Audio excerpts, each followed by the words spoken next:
At the beginning, I just knew the pictures. I didn't really know much about her. So those kind of iconic images and the amazing face and the nose, that kind of strength that you get from the images. But I think as I've sort of learnt more, I suppose she's the ultimate survivor. And I think that's really interesting.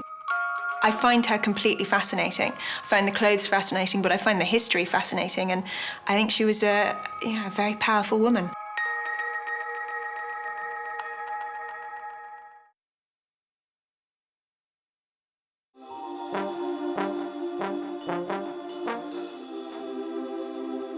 The first time I met Karl Lagerfeld, it was all about sort of the design of the red dress in the original advert. And I think I sat there going, wow, I feel like I'm in a movie. I think he's extraordinary, and what a talent. It's amazing wearing his clothes, it's a privilege. We tried on the catsuit and everyone went, yeah, cool.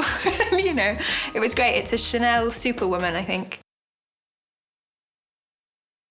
I've worked with quite a few people who say, oh, they can only work from conflict, and I'm absolutely the opposite. I find that very jarring. I think that's probably why, I've worked with the same people quite a few times, particularly Joe, is because I don't perform well if it's in that kind of tense atmosphere. I find that I tense up, and I think if you're acting from a place of tension, then you can only act tension or you can only act rage. It's very difficult to act relaxation or happiness or anything like that unless you're actually coming from a place of calm. I think if you're coming from a place of calm, you can go anywhere. It doesn't matter. For me, it's very difficult when it is me looking back at me. I'm very bad at watching myself on screen. I'm my harshest critic, so it's never a particularly pleasant experience.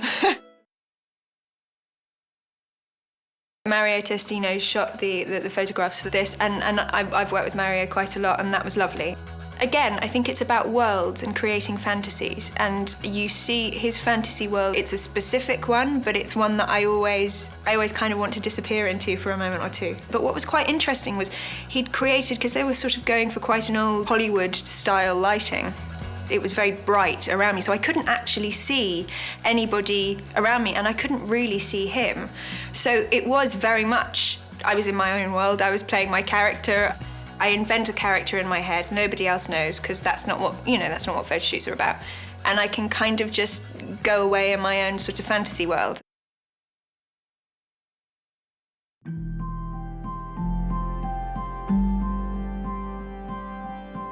It's the first women's perfume that I've ever worn, because I always wore men's perfume. And I suppose partly this has to do with strength. You want to feel, I don't like light and flowery. I'm not that kind of girl. I need something that's gonna make me feel like, I'm standing up straight. Then a friend sort of said, okay, I think it's time you grew up, and bought me some Coco Mademoiselle, which was the first women's perfume that I've ever smelt and gone, yes, that fits in. Okay, I can do that.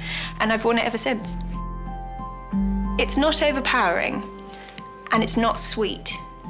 It's just the right mixture of strength, but also, strength and subtlety at the same time. Possibly doesn't make sense, but for me, that's what it is. It doesn't overpower, but it just makes you feel like you can stand up straight. And I think that's important for me.